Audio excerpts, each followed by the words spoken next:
Thank you very much. Good evening, Hiramanda and Meenakshi Ji, Swapanda, and my elder brother Jay Sai, and the audience, wonderful audience, Sudhanshu Ji, and everyone from the foundation who invited me. It's a real pleasure and an honor.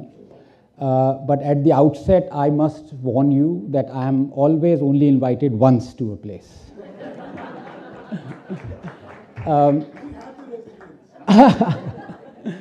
2 weeks ago, I was invited to a place to talk on politics and beyond, and I absolutely blasted the judiciary. I said, forget about politicians. It's the judiciary that needs to be taken to task. 50 million cases are pending, collegium system, there is so much of backbiting, there's so much of nepotism. And it's not just that the wheels of the judiciary are grinding slowly, they've come to a halt. It's an absolute abomination. And only later I realized that the person sitting next to me who lit the lamp was the Chief Justice of the Allahabad High Court. I forgot where my car was parked and I took the Uber and ran from there. And of course, many of you would have been very disappointed to know that the Honorable Governor could not come. I was a bit relieved because last time I was there with him, I said the fellow should be suspended for 3 months. The fact that I'm always invited only once is also kind of very comforting because I can say what I really want to say. And without fear of fervor. But we want you to say what we want you to say. And because of paucity of time and because my dear colleague Hiramanji has taken most of our time, so in the true traditions of JNU, I might add, I'm going to make 3 or 4 points. And at the outset, I'm very grateful that our beloved Swapan Da has already mentioned this person called William Dalrymple because I was about to castigate him, but I was very sure if Swapan Da would mind it or not. But I'm very happy that Swapan Da, who represents Bengal and England, and loves Mamata and Margaret in equal measure, had very kind words to say about this backpacker with tattered chappals who's now become a historian. It's not the fact that he's writing books. Everyone is free. It's a free country. You can write whatever trash you want. But the fact of the matter is that recently he was insinuating that only after the wrecks that he saw about the Kalinga war and the devastation that had happened, Ashoka converted or resorted to Buddhism. Without telling the fact, as has been told by Indian historians, especially Sanjeev Sanyal in his monumental book, that Ashoka was already a Buddhist 4 years before he undertook the Kalinga war. This is the sort of misinformation that we've been fed, not just by people who, and Dalrymple has come up with great phrases, I have to say, but the best phrase that has ever been come up is actually to describe Dalrymple. He's been called a giant seal in a kaftan. Nothing more encapsulates Dalrymple than that. The fact of the matter is that such blatant lies have been fed to us for 70 years that I think the time has come to stop blaming the historians and start blaming the politicians. I'm absolutely fed up that we draw the line at some charlatan or some guy who's resorted to writing books on history or what has been happening with our leftist quack historians. Most of them unfortunately belong to the university where both of us come from. I think we have to draw the line because the problem is not the books. Out of every 100 books that are written, 90 are trashy. So does that mean that we should ban them? No, left does that. In fact, Dalrymple was the one at the forefront of cancelling the books that he didn't like. A very famous example happened 2 years ago. No, I think let's stop blaming historians. I firmly believe change happens from the top down. Awakening might happen from the bottom up. But what use is awakening if you are impotent?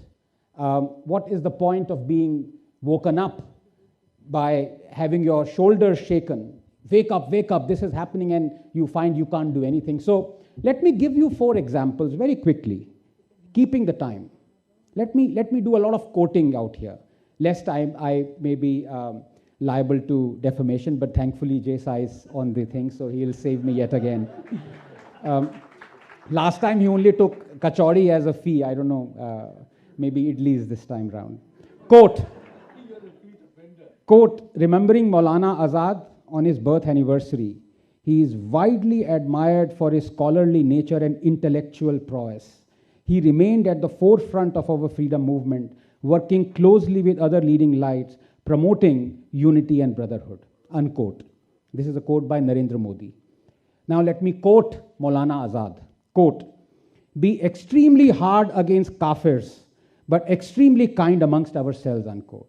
All relationships in the world can break down. Father can turn against son, brother against brother, mother can shun her child, but the relationship of a Muslim with a Muslim can never be severed, unquote Maulana Azad.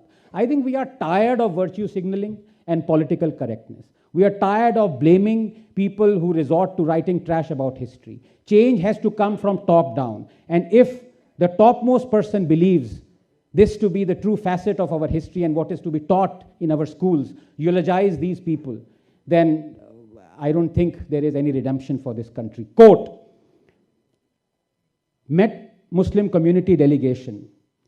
I presented the sacred chadar, which will be placed during the urs of the beloved Khwaja Moinuddin Chishti at the esteemed Ajmer Sharif Dargah, unquote, Narendra Modi. Quote, I will raze these Ansagar Hindu temples to the ground. I have come to India to fight the holy war against infidels, unquote, Khwaja Moinuddin Chishti. The Hanafi Sufi saint who fought alongside the demonic Gauri helped capture Prithviraj and unsparingly converted Hindus. Quote, best wishes to my sisters and brothers of Goa on the day of the feast of Saint Francis Xavier. May this occasion further the spirit of harmony and brotherhood in our society, unquote, by Narendra Modi. Quote, Hindu gods and their idols are as dirty as they are ugly and horrible to look at. Witnessing the destruction of temples and idols gives me so much joy, unquote, Saint Francis Xavier, the chief architect of the Goa Inquisition that led to the conversion, torture, and murder of countless Hindus. Keeping time, I shall allow these quotes to simmer in and kind of go inside your brains and think whether what is it we want for our future generation. To be disallowed, to be able to discern what is a good book or a bad book, or to be able to discern who is a good leader and a leader that is leading us astray by eulogizing the people whose truth should come out. Thank you. Thank you. Okay, namaskar everyone. The topic that we are supposed to be discussing is, does historical narrative contribute to national pride? So I would like to answer that question in the following ways.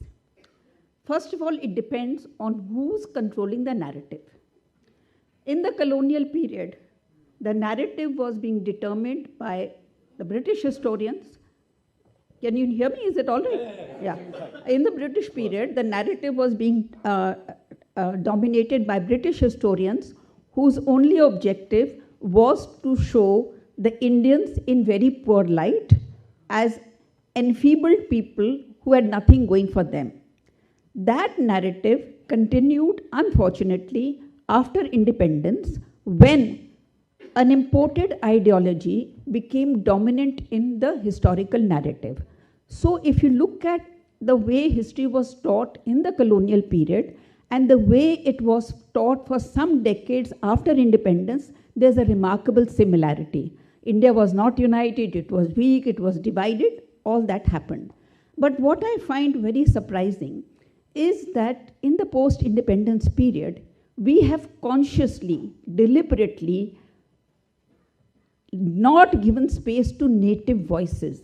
There are so many evidences that we have of people speaking about the times in which they were living, and those voices do not figure in our narrative at all.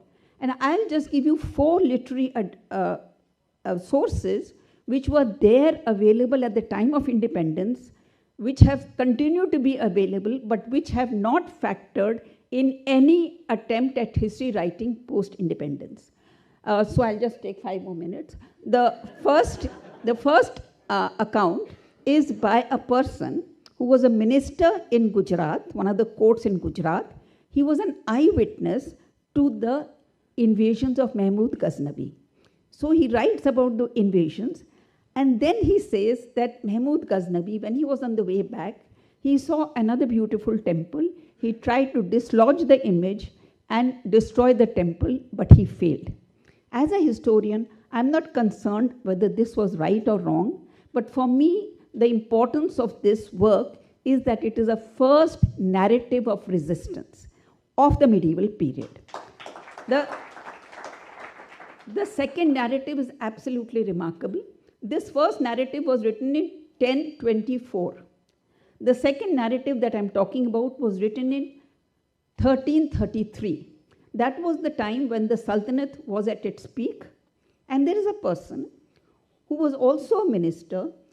He gave up his job and went to all parts of the country that he could, which had been devastated by the invasions. And everywhere he went, he told the people, and this is a very revolutionary idea that he made, he said, don't worry if the images are damaged. Khandit murtiyon ko bhi puja karo. Because in these times, Khandit murtis are as remarkable and as powerful as before. Today we take out Khandit murtis, we cannot think. But the most important thing that Jin Prabhasuri is known for, his book is available, it has been translated. It is available for the last 50, 70 years. Now he talks, he says that there was an image when Muhammad Ghori defeated Prithviraj Chauhan.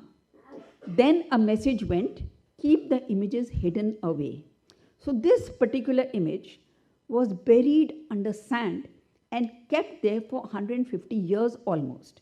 At some point, that image comes to Delhi, to the treasure house of Muhammad bin Tughlaq. Now Jin Prabhasuri, he actually meets Muhammad bin Tughlaq and says that we want this image back. Muhammad bin Tughlaq asks for the image to be brought from his storehouse, looks at it and gives it to Jin Prabhasuri. And in 1334, Jin Prabhasuri is writing that I got the image, I reconsecrated it and built a small temple in Delhi, and we are so happy and proud that we are able to resume worship over there. These are absolutely remarkable instances which should feature in our history. I'm not saying whether it's true or not, but these are important narratives of resistance. I want to mention 2 more from the south. One is a lady, she was the wife of the Crown Prince of Vijayanagar. She wrote a poem called Madurai Vijay. Madurai Vijay was controlled by the Muslim Sultanate. And in this only one copy has survived by chance, and it is not complete. But in this poem, she says, Goddess Meenakshi came to my husband in a dream, and she said, look at what is happening around you. Kaveri is full of blood. In the Chidambaram temple, the mridang is being replaced by the howls of jackals. And she narrates whatever she sees, and then she gives Prince Kamban the sword of dharma. And she says, get up, do your dharma duty, and restore the order, the natural order. And it is a historical fact that Prince Kamban opens up many temples that had been closed and some that had been converted into mosques. So this is also a narrative of resistance, whether it happens or not, but these are eyewitness accounts of people who wrote at the time when these incidents happened. The last that I want to mention is that the Tirupati temple was under the control of the Sultan of Golconda for 150 years. So in that 150 years, I've been able to find only one native voice. That is a person who writes a 100 verses long poem in Telugu. Only 99 verses have survived, one has not. But those 99 verses, if you read them, they, fill you with sorrow, empathy. He's telling Tirupati, the god, that you are so powerful and you're helpless. Thousands of people are storming into your temple every day. Why don't you do anything? So this story of Tirupati, it does not end in triumph, because we have to remember that mostly the Hindu success story. I'll just take 2 minutes more. This is very irritating, you know. You call us, make us wait, and then say finish in 5 minutes. What is the point in calling us? It's, okay, telling me to be calm, I'm being calm. Okay, but I have to register my protest. Okay, now, so this Tirupati poem, it does not see the triumph of the order or of dharma. It ends in anguish and defeat. And last 2 points that I want to make is that when we talk about anguish and defeat, and we think that every time the Hindus succeeded, most often they did not. And I'll give you the example of the Mahamatya of the Sri Ranganath temple. That Mahamatya records what happens when the Turkish armies come. First time they're totally unaware, they're defeated. In the second time, the processional murti is taken away by 3 priests of that temple, father, uncle, and son. And for 20 years, over 20 years, they live in the jungles. They eat from the jungle, 2 of them die. And when this young boy goes back to Ranganath, he is not allowed entry because nobody recognizes him. The young boy has become a wizened old man. And they say, we cannot allow you entry. They don't recognize the murti. He said, this is murti I ran away with. So the story of how this story unfolds, it's very, very sad and tragic. And last point, since there's a pressure of time, in the 18th century, till the 18th century, no temple in North India survived. They had all been devastated. So in the 18th century, when temple building began, because the Mughal Empire was in decline, we think that the first temple was a temple, Kardameshwar temple. So we think that is the first temple built in the 18th century. But when art historians saw that temple, they realized it is an assembled temple. It is not. That temple was built from the remains of so many temples that had been destroyed. And so if you see that temple, you'll see Khandit murtis on the walls, devastated murtis, everything. But you know, what I'm just saying is that all this narrative, it has to be remembered by us, because only when we remember the past can we move forward.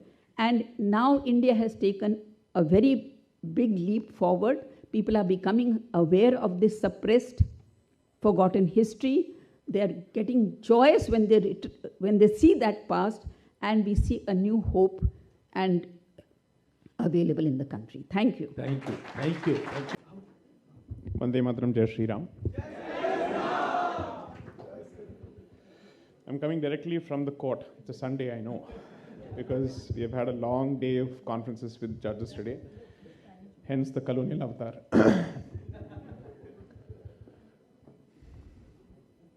So there's a bit of exhaustion here, but Swapan Dasgupta, sir, never fails to say the right thing. He's fantastic in what he said, because I think that's most important. He touched the nub of it.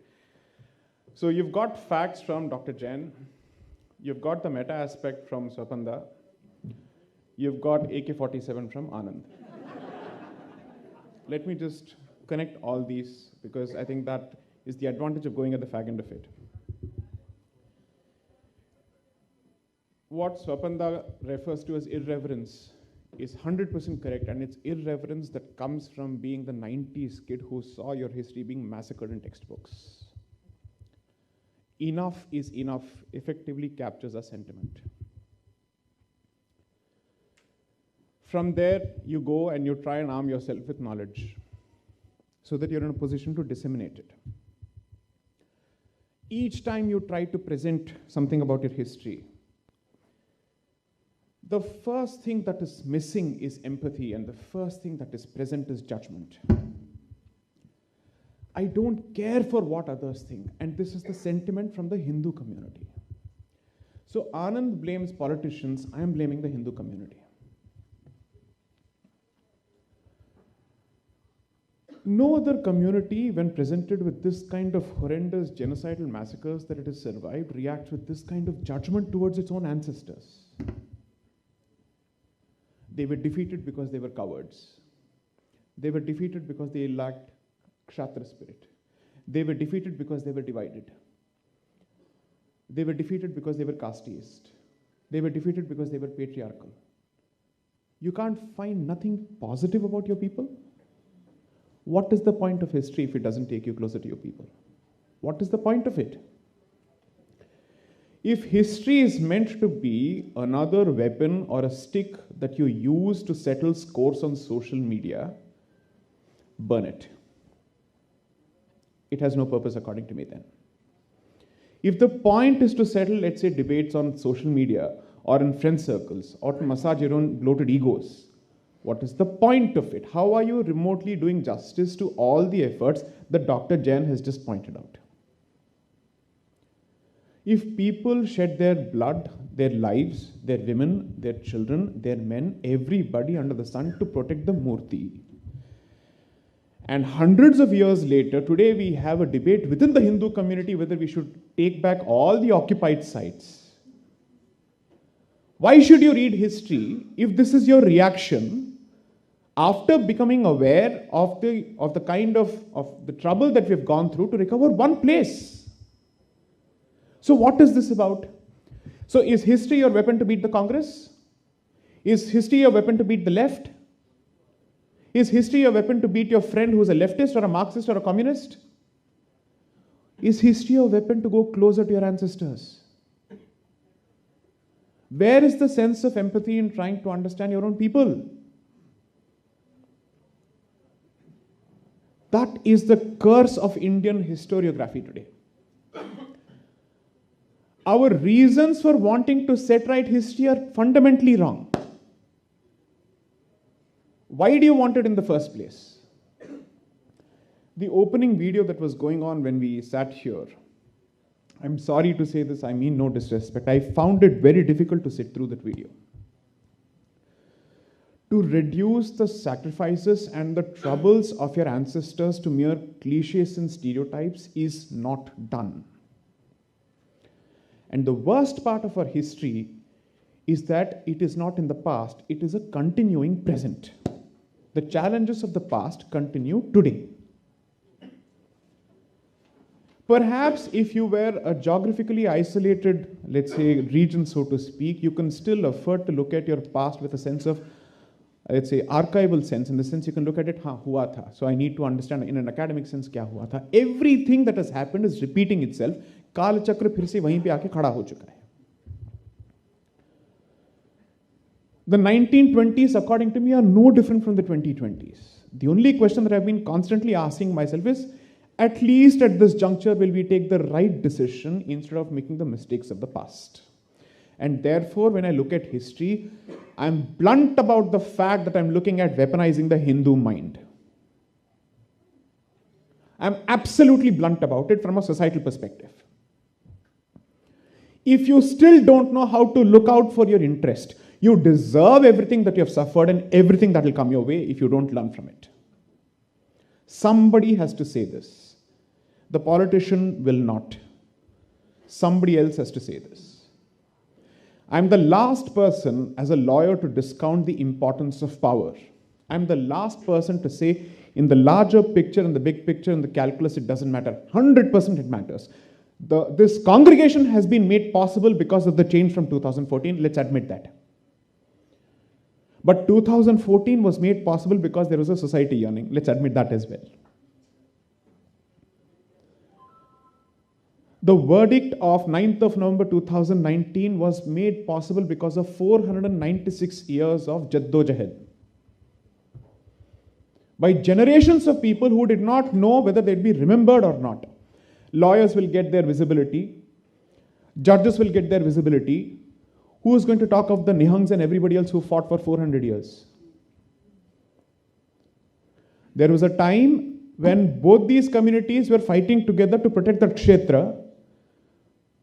Can you say the same thing about Punjab of today? Too uncomfortable a fact? Therefore, history is important for Bharat. I don't care whether history is important for anybody else or not. It's extremely crucial for Bharat. Now let me just share a few points based on what Swapanda pointed out. When he quotes Dalrymple's position on Ashoka being half Greek, why is it that there is this dying need on the part of this white man to look for everything that is white, even in Bharat's history? So there's a fantastic book of Thomas Troutman. You should read it. It's a series of books that he's written on the Aryan invasion theory, its origins. You will never be able to understand the caste debate without understanding the history of Aryan invasion theory and vice versa. Remember that. When you're reading Indian history, that is the thumb rule. So when these people come to this country, they're like, we have colonized so many places. It's like the juggernaut of the Australian team finally being defeated in Calcutta. It comes here, and then it's asked, these guys are boggled. This fellow is black. He is an idol worshipper. He's a polytheist. And still he is culturally and spiritually superior to us.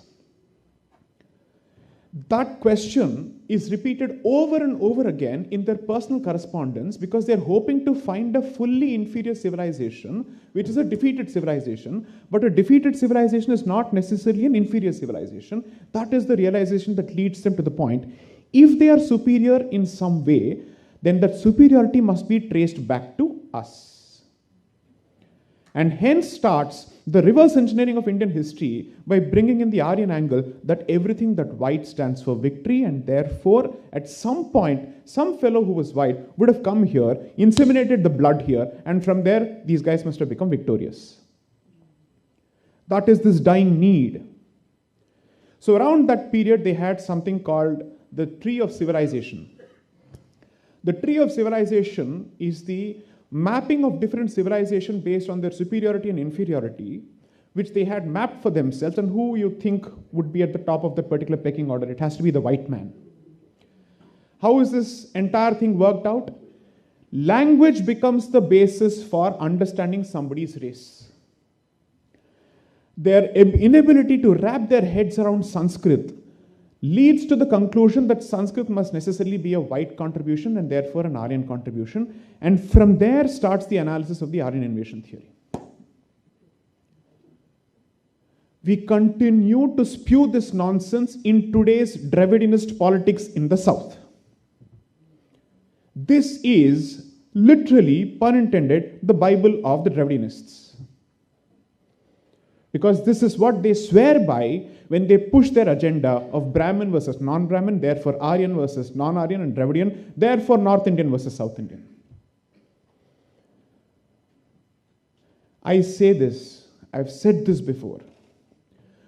Separatism of Kashmir at least openly wore the Kalashnikov on its sleeve. Dravidianism uses social justice as a weapon, which is much more dangerous than AK-47, not because I have a problem with the concept of social justice, but anti-Hinduism and anti-Bharatiism is packaged in the fantastic label of social justice warriorship.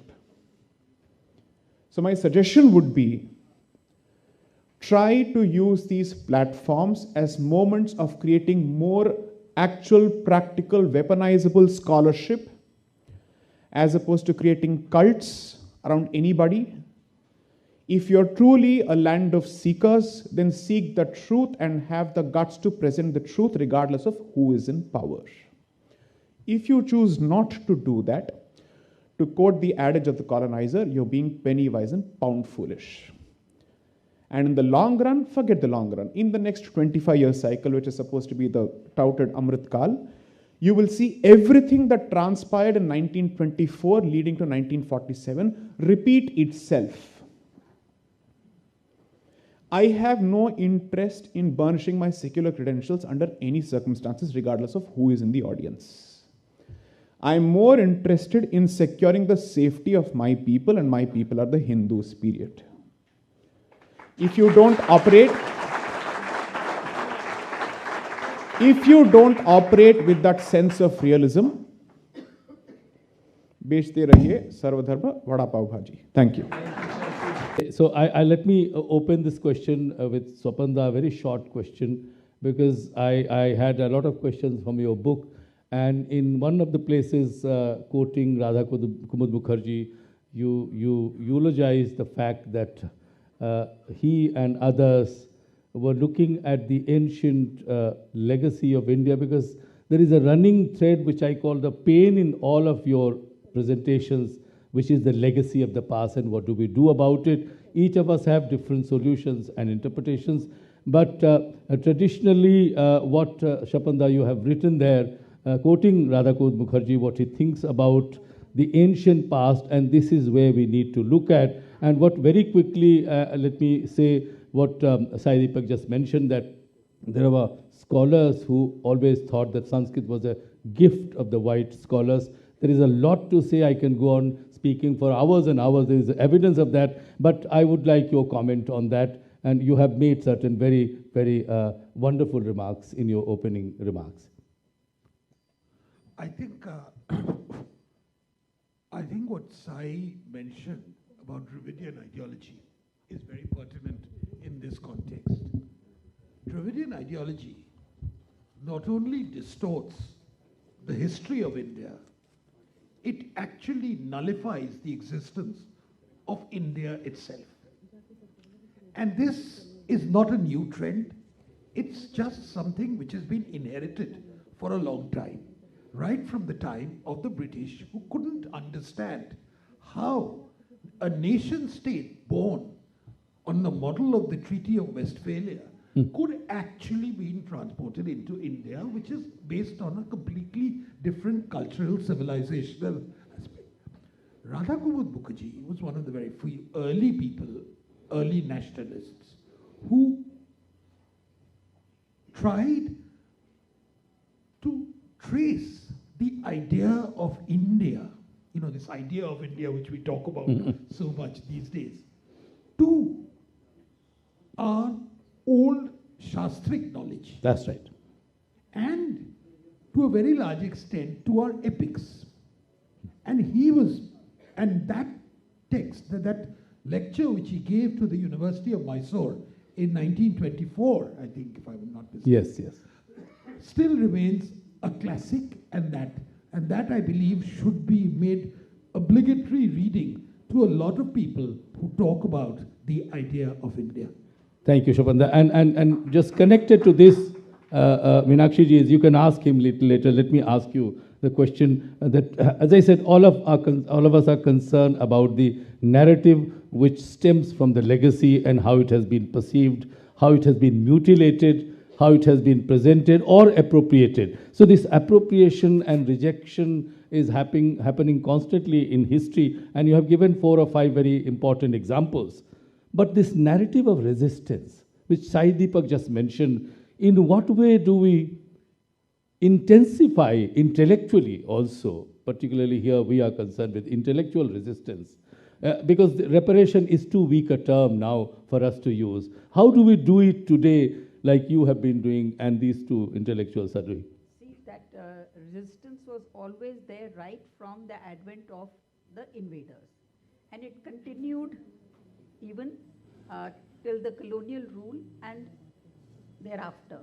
What happened was that partition took place along religious lines, but unfortunately or fortunately, many of the people who voted for partition opted to stay in India. So that was a problem that left group of historians, they tried to address that problem by negating that the past. Previous 1,000 years and saying there was Ganga Jamuni Tehzeeb and the rulers were all the time trying to accommodate. But how long can you go on fudging the past? I think now the time has come when people are refusing to accept all this that has been taught to them, and people on the ground, they are taking things into their own hands. They don't need validation from anyone. They are doing what they think has to be done. Yeah, I would agree to some extent, but what Sai Deepak just said, that it is those of us who read and interact in public spheres and read in the books and newspapers are, of course, trying to reject in certain sense. And quite rightly, as Sai Deepak said, that no, if you want to fight this war on social media in a way that is being fought, perhaps it is futile. But there is still more. Resistance was always there, but how do we convert it into a path towards victory? I think that resistance, the idea of that resistance was never lost among the common people. And that is there, and they are pushing the narrative forward. They don't need recommendations from people like us. Thank you. And just connecting it to what I wanted to ask and provoke Anand further was that, of course, I want you to, of course, you have quoted which are quotable quotes and powerful quotes, but I want to go back to your book which you have recently published. And in that sense, Sai Deepak and you somehow come together to see what actually we see ourselves as Hindu in India and Hindu civilization. What is it that we need further to do to see that this kind of narrative is much more widespread and intellectually more intense than what we find it today? Thank you, Dada. I made sure that I would not be invited again. Let me make sure that there's an ED raid on me tomorrow. Because the fact of the matter is that I have 99.9% agreed with Sai always. I'm not just saying this because he's my brother. But here I disagree with him. And when he says, when I blame the politicians, the very top, and he blames the Hindu society. Us. No, you have no powers. You're not a politician. No, Hindu. Plus, you're honest, so you can't be a politician. You're just a JNU professor. No, but to come back to this, when Sai says the problem is not about the politician not doing what he's supposed to do, the problem is the Hindu society. He puts the blame on the Hindu society. So I ask him point blank, no one is as aware of what needs to be done to emancipate the Hindus, to remove the discrimination than Jai Sai, then Vishnu Jain, then Hari Jain, then Meenakshi Jain, then so many others. No one. But what has happened in the last 10 years? The society is awakened through these giants. Has the Places of Worship Act been abrogated? Has the Waqf Act been abrogated? Have the Kashmiri Hindus been rehabilitated? Have the Places of Worship Act been abrogated? None of those things have happened. Who is responsible for making those things happen? That is why I believe that you can awaken as much as you want. As much as you want. Ultimately, if the person who is right at the very top is not awakened, nothing is possible. Thank you very much. And that, Shobanda, yes, we have time, yes. I think this deserves a certain rebuttal. The idea that we are confronted with an insensitive political leadership which is completely unaware of the impulses of the Hindu community is, to my mind, an extremely lopsided argument. Today, the legitimacy of the claims of the Kashmiri Pandits have been recognized. Article 370 has been revoked. This didn't happen because society wanted it. This happened because political people took the initiative and did it. The Ram Mandir was built, yes, there was a lot of abeg on the part of people, there were a lot of impulses on the part of people, but the crucial step of ensuring that it was done, the manner it was done, that there was no last minute resistance, was at the behest of the political people. So the contribution of political people may sometimes be inadequate at times, but they are certainly quite important in the transformation of the India and in the awakening of India, of Hindus as we see it. Yeah, well, just a few seconds. 10 seconds. Less than 30 seconds, yes. Less than, of course. Yeah, not your 30 seconds, no. I of course, Swapanda, I agree with him.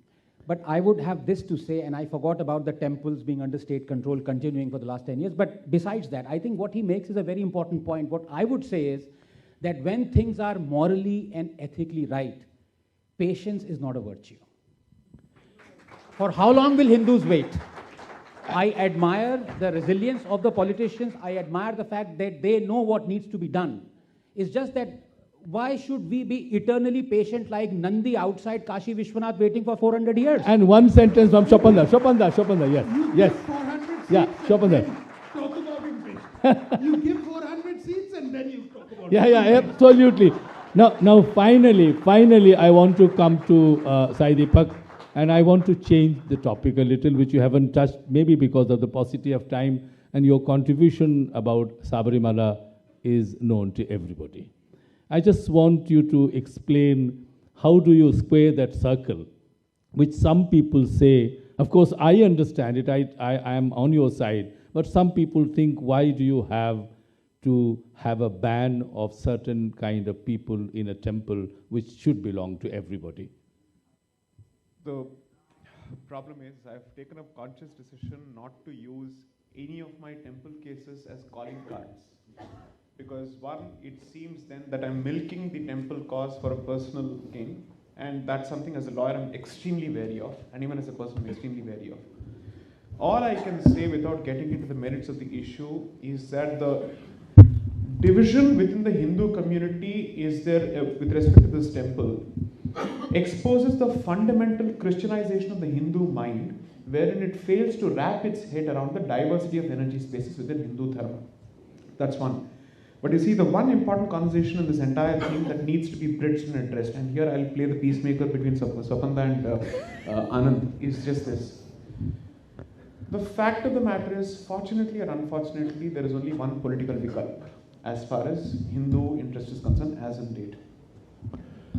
From a larger Hindu perspective, is that good for us? According to me, no. But there is a difference between what should be and what is. The situation today is this. These are the cards on the table at this point. Now, how do you then make sure that your causes become attractive to the politician? I will proceed on the basis that you have a certain conscientious political establishment in power, but it is equally important for them to cater to incentives, because at the end of the day, politics functions on incentives. Now, therefore, there is a part, let's say idealism, and then there is a part which is, let's say, purely political in nature. The efforts that people like me, and I don't wish to include me in this, there are others who are full-timers in this, I'm a 10% part-timer in that sense, is that we are trying to create a critical mass of opinion that translates to two things, one of two things: pressure which results in incentive, or pressure that results in disincentive. It's not rocket science, there's nothing that is close to my chest that I have to hide. This is exactly what's been going on. The hope is that with each passing term, apart from economics, we also address civilizational legacy issues, because that's equally important for political survival, because when I speak of illegal migration, it's not an academic issue. It affects everybody who's in power, and it affects Hindu existence. When I speak of alienation of Hindu land, it affects everybody, because then it is encroachment of our spaces. There's a reason why Ujjain is surrounded by everybody else. Kashi is surrounded by everybody else. Then you go to Kalikamba temple in Chennai, it's surrounded by everybody else except Hindus. Okay? So what I'm trying to say is that there is a very clear intersection or overlap where the political interest meets the societal interest. It would help if both of them speak with each other, listen to each other, if there is a feedback loop and there is a handshake between both sides. Because as I said, I'm a realist. Power is important, but power for its own sake without delivery is equally not, it's not desirable, because then the question is, there was a purpose for which these votes have come your way, so perhaps you should push the envelope as much as possible. I think it's a setting of expectation more than a grievance. That's what Thank you so much. And much that I would want us to go on talking to them, and perhaps some of the questions from the audience would have been much more insightful than questions coming from me. I want to thank you all. I know at least 10 ideas have come today. I have counted them all.